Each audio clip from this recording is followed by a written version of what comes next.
नमस्कार, मैं मनोज सैनी हूँ। हमारे खास प्रोग्राम धरोहर में एक बार फिर आपका स्वागत है। लेकिन धरोहर में आज हम ऐसी विरासत को समझने वाले हैं जो भारत ही नहीं दुनिया भर में अपना एक अलग स्थान रखती है, पहचान रखती है।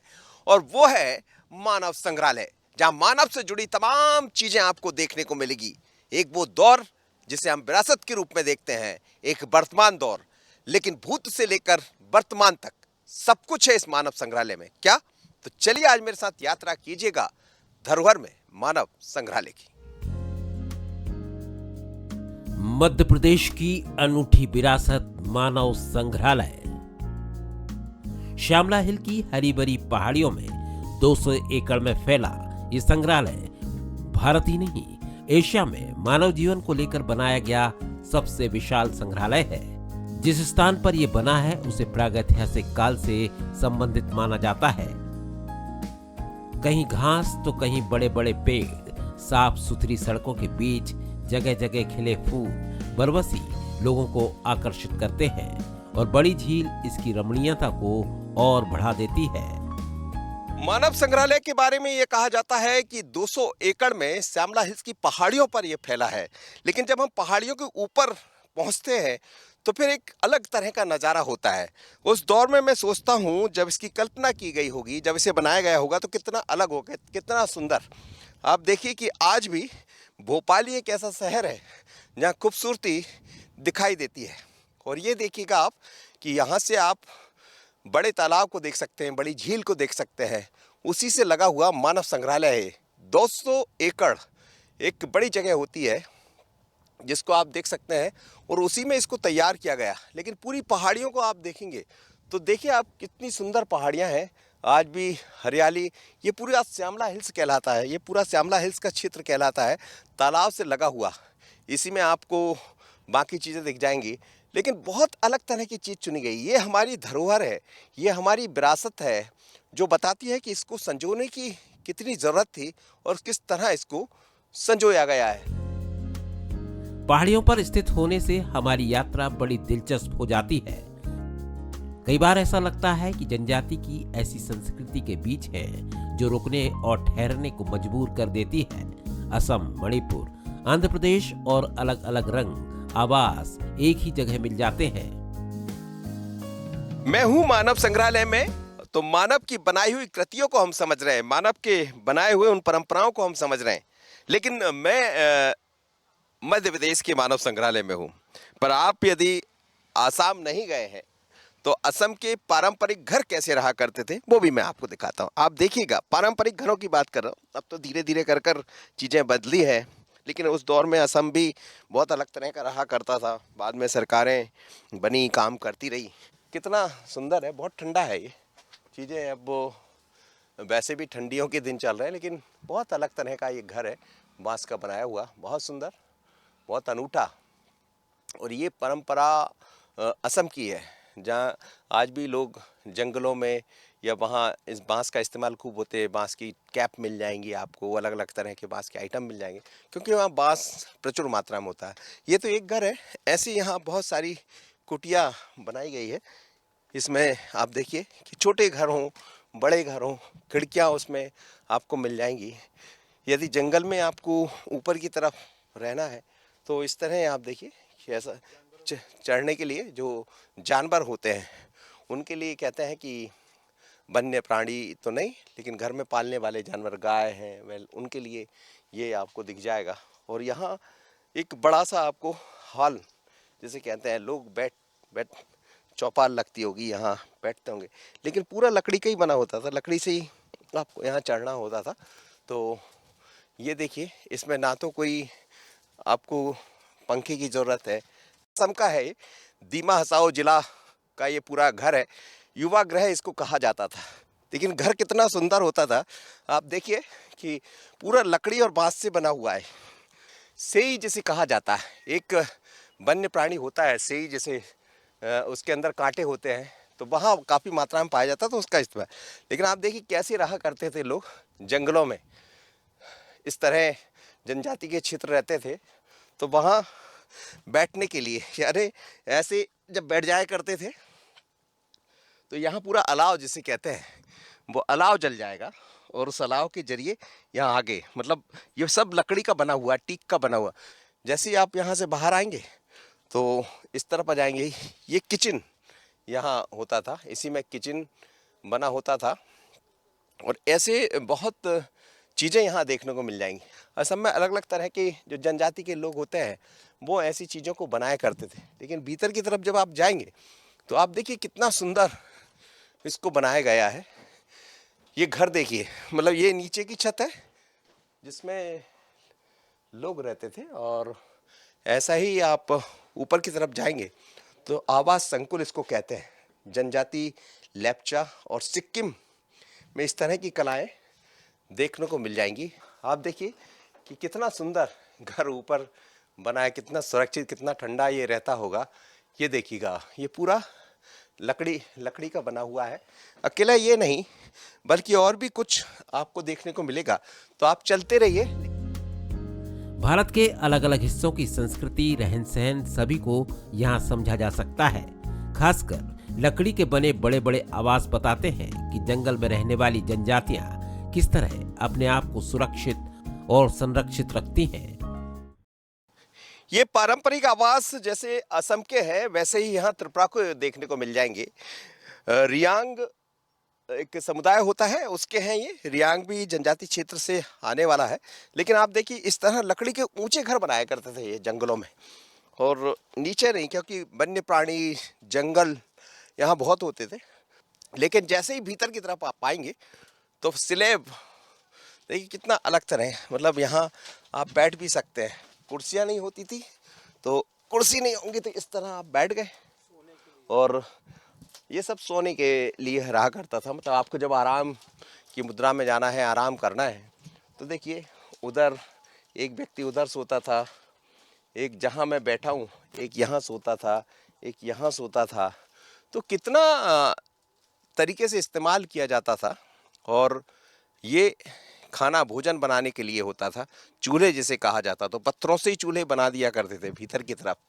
तो बड़ी रिस्क भी रहती होगी, लेकिन जिस तरह इसका प्रयोग किया जाता होगा। और ये देखिए बाहर की तरफ जब आप निकलेंगे तो ये खिड़कियों में आप पहुंच जाएंगे, यहाँ आ जाएंगे। तो यहाँ जब आएंगे तो फिर आप दूसरी परंपरा के आप यहाँ दर्शन कर लेंगे। अकेला असम हो गया, त्रिपुरा हो गया, सभी घर आपको देखने को मिल जाएंगे। ये भी हुकुम कहलाता है, ये उसी तरह का है जैसा त्रिपुरा में आपको देखने को मिलता था। तो ये भी उसी तरह का बना हुआ लकड़ी का। लेकिन जैसे जैसे आप आगे बढ़ते जाएंगे, अब आप देखिएगा कि जैसा मैं उस तरफ था वैसा ही इस तरफ। अब ये देखिए आप, ये चढ़ने का तरीका, ऐसे आपको पकड़ना है लकड़ी से और यूं चढ़ना है। ये मैं यहाँ आ गया और ये पहुँच गया। ये भी वैसे ही जैसा थोड़ी देर पहले मैं आपको दिखा रहा था। लेकिन हर एक समुदाय की अपनी अलग अलग परंपरा। जैसे आप यहाँ आएंगे, जैसे वहाँ नीचे की तरफ बैठने का था तो यहाँ ऊपर की तरफ सोने के लिए बना हुआ था। ऊपर जाकर लोग सोते थे क्योंकि जंगल बहुत रहा करता था। उस जंगल में अपने आप को सुरक्षित भी रखना है तो यहाँ जाकर लोग सो जाते थे। जितने राज्य उतनी ही परंपरा। खासकर घरों की हम बात कर रहे हैं, आवास की बात कर रहे हैं। असम, त्रिपुरा, पांडिचेरी, मणिपुर सब हम आपको दिखा रहे हैं। लेकिन ये देखिए आप, ये लकड़ी का अलग तरह का है। देखिए किस तरह के दरवाजे होते थे, इनको इस तरह बंद कर दिया गया। और ये भी घर है एक तरह का, और इसको इससे बंद कर दिया जाता, मतलब ये पैक हो गया तो अंदर कोई नहीं आ जा सकता। लेकिन इसमें कुछ लगाने की जरूरत नहीं होती थी। इस तरह सांकल ये तो बाद में लगी होंगी, पहले तो ये सब होता नहीं था। तो लकड़ी का इस्तेमाल, इसमें भी पूरी लकड़ी की मोटी मोटी म्यारें आपको दिख जाएंगी और एक सिंगल म्यार पर बना हुआ है। वैसे ही सुरक्षा की दृष्टि से कहें या मजबूती के लिए, जैसी इस तरह म्यार डलती थी बीच में पार्टीशन के जरिए इसको मजबूत, इसके ऊपर पूरा वजन होता था। ये सब टीक वुड सागौन के रहा करते थे उस दौर के। और देखिए किस तरह घरों में सामान जब आपको रखना होता होगा तो यहाँ स्लैब जिसे कहते हैं। अब हम ये सब लकड़ी का है, मतलब ये कोई वैसा नहीं है कि स्लैब रेत और गाड़ी से इसको बना दिया। ये सब लकड़ी का है, मोटे मोटे बांस लकड़ियों का इसमें इस्तेमाल किया गया है। तो ऊपर नीचे सब कुछ अलग दिखता है, लेकिन वास्तव में समझ आता है कि कैसे कलाकार रहे हम लोग के। महत्वपूर्ण बात यह है कि जैसे ही उत्तर भारत की तरफ आते हैं हमारी संस्कृति बदल जाती है। उत्तराखंड, हिमाचल और लद्दाख जैसी पहाड़ी और बर्फबारी के बीच रहने वाली लोगों की संस्कृति को भी यहाँ समझा जा सकता है। तो अभी आपको मैं वो घर जो दिखा रहा था वो असम, मणिपुर और अलग अलग आवास थे। लेकिन वो सब क्षेत्र वो है जहाँ बर्फ नहीं गिरती। लेकिन जैसे ही आप उत्तराखंड, हिमालय की तरफ जाएंगे तो फिर रहवास यानी आवास बदल जाते हैं। ये इन्हें खोली कहा जाता है। ये लकड़ी के बने होते हैं और आप देखिए इस तरह लकड़ी की नक्काशी आपको दिख जाएगी, कलरफुल ये बनाए जाते हैं। और इस तरह पूरा लकड़ी की खुदाई होती थी। मेहराब जो होती थी वो लकड़ी की बनती थी, बहुत सुंदर कलरफुल, इनको रंगीन नीला कलर, बाकी अलग अलग रंगों में आपको आज भी आप जब उत्तराखंड में जाएंगे, क्योंकि बर्फ गिरती है, बर्फ से बचने के लिए ऊपर पत्थर रखे जाते थे और उसके नीचे लकड़ी का पटमा होता था। आप देखिए ये लकड़ी यहाँ दिखाई देती है। लेकिन इसी तरह जैसे ही आप आगे बढ़ेंगे तो कोई एक तरह का नहीं बल्कि अलग अलग तरह की चीज़ें आपको मिल जाएंगी। यहाँ आप आएंगे तो फिर दूसरा आपको दिखाई देगा। और ये हिमालय हाउस के नाम से इसको जानता है। और ये भी लकड़ी का है लेकिन ये उससे ज़्यादा कहीं अलग तरह का। इसमें रंग अलग होते थे, कलर अलग होते थे, लेकिन इसमें पत्थरों का इस्तेमाल बहुत हुआ है। ऐसा मोटे मोटे पत्थरों से बनाया जाता है। एक तरफ आप जाएंगे तो भाव चक्र आपको मिल जाएंगे लद्दाख में, जिसे घंटा कहते हैं। ये देखिए आप, इस तरह घंटी, यानी कितना अलग सिस्टम रहा होगा और क्या सोच रही होगी उन लोगों की जो इनका निर्माण करते होंगे, इनको बनाते होंगे। तो ये तो मानव संग्रहालय है। यहाँ आप यात्रा करते रहिए और कुछ ना कुछ नया देखते रहिए। हजारों वर्ष पुरानी परंपरा को समझने पर एहसास होता है कि लोग किस तरह समय को मापते थे, जमीन में छिपी धातुओं का कैसे पता लगाते थे, पानी से ऊर्जा कैसे प्राप्त करते थे। उस दौर के सभी यंत्र या संसाधन यहाँ आसानी से देखे समझे जा सकते हैं। ताड़ ये संग यानी समय मापने का एक यंत्र होता था, वो यहाँ देखने को मिल जाएगा। लेकिन समय का मापन करना है या लोह का पता लगाना कि इस्पात यानी जमीन के भीतर कितना है, बहुत अलग तरह की कलाओं का है इस्तेमाल किया गया। ये देखिए ये सब वही है जो उस दौर में पता लगाया जाता था इसके जरिए कि पानी पर ये होल इस तरह होते थे, फिर उसको रखता था। जैसे जैसे इसका पानी खत्म होता था उससे समझ आता था कि इस समय क्या कहता है। तो समय के मापन का इससे अच्छा कोई यंत्र नहीं रहा है। और आप देखिए किस तरह इसको आज भी मिट्टी की पूरी बनी हुई ये कुटिया है और इस कुटिया में ये सब मिल जाएगा। ये सब वही कुटिया है जो आपको अमूमन जब आप मणिपुर, इम्फाल में जाएंगे तो इस तरह की चीज़ें आपको दिखाई देती है। कहते हैं कि कंगचिंग लोगों के बीच लोहा प्राप्त करने की कला की ये अनोखी चीज़ें हैं जिसमें पता लग जाता था। भीतर जाकर, ज़मीन के भीतर जाकर लोग पता कर लेते थे कि यहाँ किस तरह भंडार है। और ऊपरी सतह पर जो दिखाई नहीं देते थे 10 से 12 फीट की गहराई पर जाकर ये पता कर लिया जाता था इसके जरिए कि आखिर, ये देखिए बताया गया है कि इसके जरिए नीचे जाते थे, फिर उसको पता लगते थे। और ये सब वही है। तो भारतीय जो हमारी परंपराएं रही है वो बहुत अलग रही। इसको भी आप देखेंगे तो आप ये देखिए, ये मापने का एक यंत्र इसको कहा जाएगा। ज़मीन के भीतर इसको इस तरह डालते थे और उससे पता होता था कि आखिर कितने नीचे तक ये जा रहा है। ये काष्ठ निर्मित पारंपरिक धान चक्की है। धान चक्री यानी गन्ने की पेरने की चक्की। पहले देखिए गन्ना किस तरह निकाला जाता था, जिससे गुड़ भी बनता रहा होगा, गन्ने के आइटम जिसे कहते हैं। और यह काष्ठ यानी लकड़ी से बनी हुई है। ये भी मणिपुर के थोमल जिले की संकलित की गई, यहाँ पर लाया गया है इसको। आंध्रा के कुएं हैं जो यहाँ आप देख सकते हैं और किस तरह ये कुएं काम किया करते थे। इडुल मोटा, कुएं से पानी निकालने की मोटा यानी पहले जो मोट जिसको कहते हैं वो इस्तेमाल होती थी। हमारे यहाँ लेदर से बनी हुई मोट भी आपने इस्तेमाल की है। तो ये एक, इसे कहा जाए, इस तरह होता था। पहले मोटर नहीं होती थी, बिजली नहीं होती थी, तो इस तरह ये पानी के नीचे जाता था और इसमें पानी भरकर आकर यहाँ उड़ेल दिया जाता था। और जैसे खेत में पानी देना है तो इसे बरहा कहते हैं।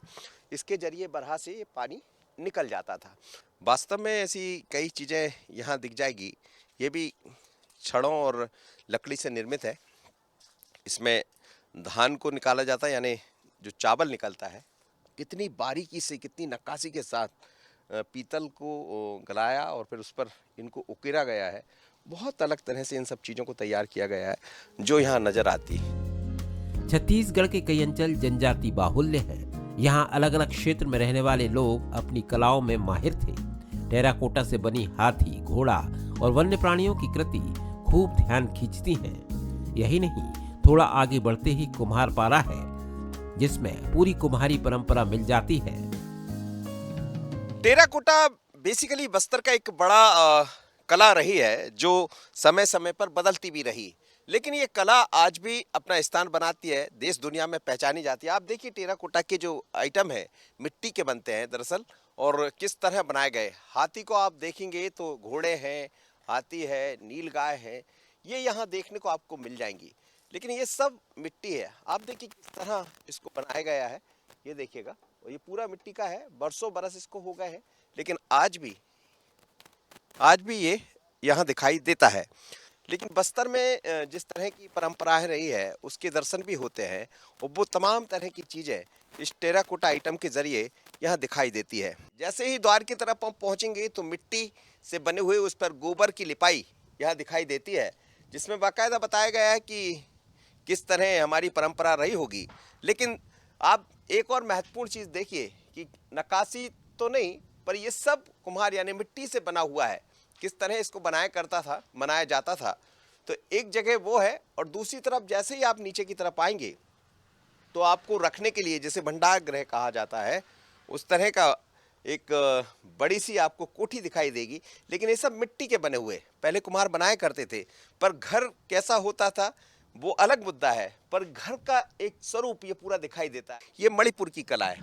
तो जब कुंभ मेला होता है तो इस तरह देखिएगा आप, ऊपर आपको देखने को मिलेंगे जिसे कलश भी आप कह सकते हैं, और कुंभ मेला में इसे शुभता का प्रतीक भी माना जाता है। पर ऐसा पूरा क्षेत्र आप देखते रहिएगा, कुम्हारों की कला यहाँ आपको दिख जाएगी। पहाड़ी के अलावा समुद्र तट, खासकर केरल में रहने वाले मछुआरों के घर और सर्प नौका यहाँ मौजूद है। केरल यानी साउथ की जब हम बात करते हैं तो वहाँ समुद्र तट होते हैं। समुद्र तट से ऊपर जो घर बनते हैं वहाँ पर इन नावों को रखा जाता है। लेकिन ये वो नाव है जिसे सर्प नौका कहते हैं, और 100 लोग इस नाव में बैठते हैं और उसके बाद नौकायान करते हैं या ऑखेट पर जाते हैं। ऑखेट का मतलब जब मछलियाँ मारते हैं उसका इस्तेमाल करते हैं। तो लेकिन ये नाव लकड़ी कैसे बनाई गई होगी ये समझ आता है कि किस तरह इसका इस्तेमाल किया गया होगा। ऐसी एक नहीं, यहाँ कई नाव मिल जाएगी, क्योंकि ये जो पूरा क्षेत्र है ये केरल के तर्ज पर बनाया गया है। दुनिया भर की मानव सभ्यताओं को यहाँ के संग्रहालय में समझा जा सकता है। करीब 4 लाख साल पहले मानव कैसा रहा होगा, कैसे जीवन यापन करता होगा, फोटोग्राफ्स और कलाकृतियों के माध्यम से जाना जा सकता है। नर्मदा नदी के उत्तरी तट पर हथनौरा ग्राम में एक मानव का एक तरह से कहा जाए तो प्लेस्टोसीन मिला। उसके बाद से ये कहा जाने लगा कि बहुत प्राचीन, और ऐसा कहा जाता है कि ये सबसे पुराना है अपने आप में। हालांकि अफ्रीका और दूसरे सुदूर दक्षिण एशिया के आदि मानवों की चर्चाएं होती रही, उनसे जोड़ने का प्रयास भी किया गया। लेकिन यहाँ देखिए उसी तरह पहले मानव कैसा रहा करता था, बंदर की आकृति का होता था, और जंगलों से जब वन्य प्राणी लेकर आता होगा तो उसको किस तरह उसका भोजन में इस्तेमाल किया जाता होगा, ये सब चीज़ें यहाँ दिखाई देती है। लेकिन ये देखिए दरअसल कैसा कैसा मानव बढ़ता गया, लेकिन धीरे धीरे चीज़ें बदलती गई, फिर वो इस रूप में आया, और ऐसे अलग अलग रूप मस्तिष्क के विकास के दिखाए गए। तो ये वो चीज़ें हैं। यहाँ देखिए पद चिन्ह, यानी उस दौर के चिन्हों को भी दिखाया गया, अलग अलग जीवाश्म के जरिए ये भी बताया गया है कि आखिर मानव कितना रहा होगा, और मेधावी मानव की ओर बढ़ते पग, वो उसका जिक्र किया गया। ये वो एक तरह से कहा जाए तो कैसे बदली है मानव की आकृति। आप देखिए महिला को, वुमेन्स को जो दिखाया गया वो भी इराक की जागरूस पर्वत में सानीदार गुफा में 60,000 वर्ष पूर्व एक आदमी को असाधारण परिस्थिति में दफनाया गया था। तो वो किस तरह दफनाया गया था वो भी नज़र आता है। लेकिन आप देखिए दाढ़ी होती थी, बिल्कुल बंदर के आकार का व्यक्ति उस दौर में रहा होगा, तो उनकी सारी कृतियाँ इस मानव संग्रहालय में देखने को मिलती है। और जब वो भोजन भी करता होगा तो इस तरह ये देखिए आप, ये सब चीज़ें यहाँ बनाई गई। तो ऐसी बहुत चीज़ें हैं जो बताती है कि मानव का आकार कैसा रहा होगा, और मानव संग्रहालय में जब पहुँचते हैं तो मानव की उत्पत्ति कैसे हुई, कैसे कैसे मानव आगे बढ़ता गया, बदलता गया, और अब जिस रूप में हम पहुँचे हैं तो उसके पहले 4 लाख वर्ष पूर्व की जब बातें करते हैं तो वो सब यहाँ नजर आता है। मध्य प्रदेश की जीवनदायिनी नर्मदा है, अमरकंटक से निकलती है, ये तो हम सभी जानते हैं। लेकिन इसके तटों पर मिली मानव सभ्यता इसकी प्राचीनता को और स्पष्ट करती है। नर्मदा मैया, जिसे नर्मदा के नाम से जानते हैं, लेकिन पहले नर्मदा के नाम से जाना जाता था, जो पुण्य सलीला है, मध्य प्रदेश की जीवनदायिनी है, जो हमें जीवन देती है। लेकिन नर्मदा का परिक्रमा आज मैं आपको पूरा करा देता हूँ। जब मानव संग्रहालय आप पहुँचते हैं तो पूरे नर्मदा की परिक्रमा आप कर लीजिए। आप देखिए, चित्रों के जरिए यहाँ दिखाने का प्रयास किया गया, यानी अलग अलग आवास तो आपको दिखेंगे, लेकिन यहाँ की नर्मदा के तट पर किस तरह की कलाएं बसती है वो यहाँ दिखेगी। रेवा नायक, हीरा नायक, गेंदा नायक सभी जंगलों से फल फूल इकट्ठे करते थे, वो सब चीज़ें यहाँ दिख जाएंगी। लेकिन यहाँ आप देखेंगे तो मिट्टी से बने घर, जब आप नर्मदा की यात्रा करते हैं, आसपास पहुँचते हैं, तो इस तरह मिट्टी से बने घर मिल जाएंगे। चूल्हे, चकिया जिसे कहा जाता है, उनको यहाँ मिट्टी से ही बनाया गया है। तो ऐसी तमाम तरह की चीज़ें। लेकिन ये जो कृति है, ये सब वही है जो जनजातीय क्षेत्र में पाई जाती है। जनजाति को एक तरह से प्रदर्शित किया गया है, जिसमें बैल है, गाय है, हिरण है, तो वो सब। और नर्मदा मैया को चित्र भी यहाँ बनाया गया। मगर पर बैठी है माँ नर्मदा, तो नर्मदा के रूप भी यहाँ देखने को मिलते हैं। तो ये ऐसा मानव संग्रहालय है जो मानव ने निर्मित किया है। मानव जाति के विकास की कहानी को बहुत शानदार तरीके से दर्शाया गया है। 3 मंजिला संग्रहालय में हर एक परंपरा, संस्कृति को समझा जा सकता है। पहले कैसे पहनावा होता था, कैसे आभूषण होते थे, यहाँ तमाम विरासत को खूब संजोया गया है।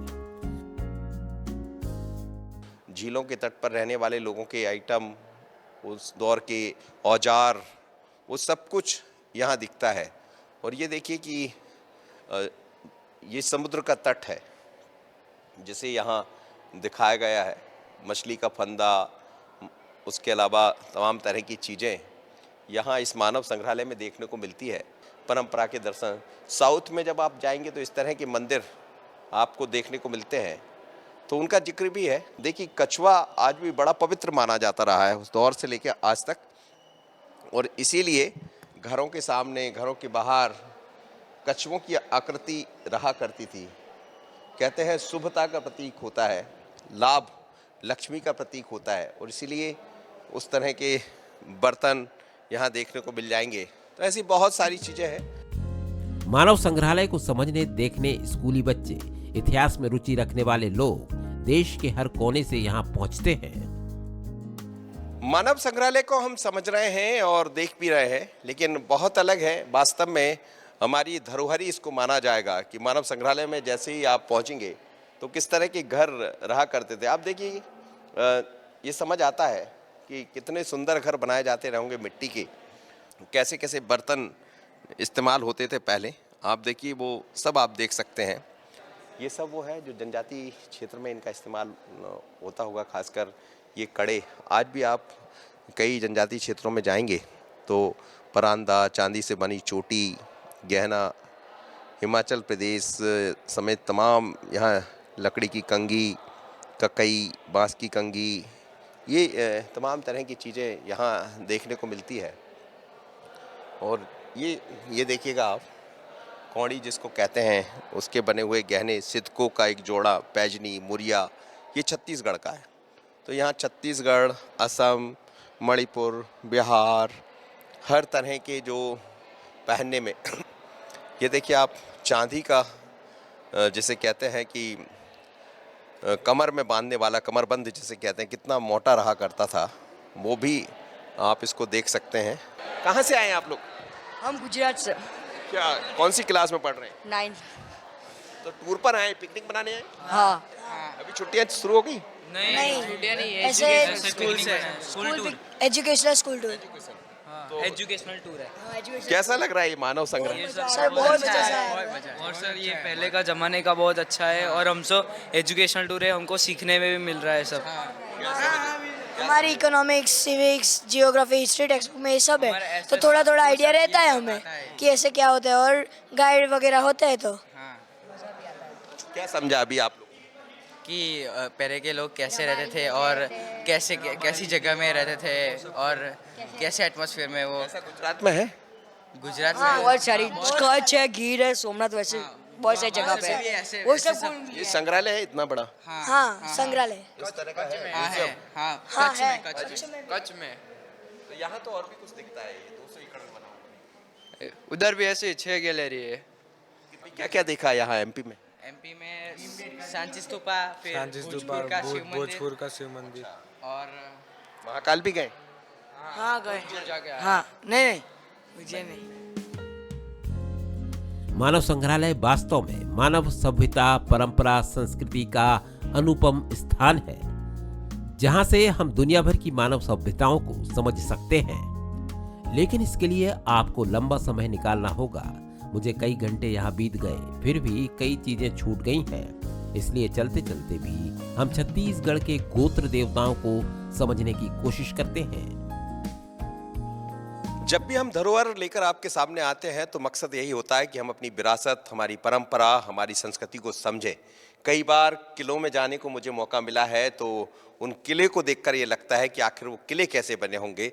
लेकिन जब मानव संग्रहालय में दिन भर की यात्रा करते हैं तो यात्रा बड़ी दिलचस्प है। यहाँ एक नहीं बल्कि कई कई परंपराएं देखने को मिल जाती है। हर राज्य की अपनी परंपरा, हर राज्य की अपनी संस्कृति है। लेकिन कैसे उस दौर के देव रहे होंगे, तो ये देखिए आप, लिंगो परंपरा और खासकर मुरिया जो आदिवासी होते हैं, ये छत्तीसगढ़ का है। तो ऐसी तमाम तरह की चीज़ें आज मुझे देखने को मिली है और ऐसा लगता है कि ये हमारी धरोहर का एक महत्वपूर्ण हिस्सा है जिसे कुछ लोग भूल जाएंगे समय के साथ। लेकिन जब देव परंपरा की बात आती तो आज कई बार धर्म, जाति, राजनीति सब होती है, लेकिन आप देखिए ये देव है। कहते हैं कि देव कितने वैसे रहते होंगे उनके अंदर कि कहते हैं कि जब देवता आता था तो इस तरह की कुर्सी पर बैठते थे जिस पर कीले चुभ जाते थे। यानी देव के अंदर भी एक कोई शक्ति, अदृश्य शक्ति तो काम करती होगी जब वो कीले में बैठकर, इस तरह की कुर्सी पर बैठकर निर्णय लिया करता था। तो ऐसी बहुत परंपराएं इस मानव संग्रहालय में देखने को मिलती है और समझ आता है कि हमारी विरासत कितनी महत्वपूर्ण है। जरूरत है इसे संजोने की और मानव संग्रहालय में तो खूब संजोया गया है। आज भी देखकर मन भर जाता है। तो आज के धरोहर में इतना ही। मुझे और मेरे सहयोगी अजनी को दीजिए इजाजत। देखते रहिए बंसल न्यूज। अगली बार फिर मुलाकात होगी किसी नए धरोहर में, किसी नए किले में, किसी नए संग्रहालय में। नमस्कार।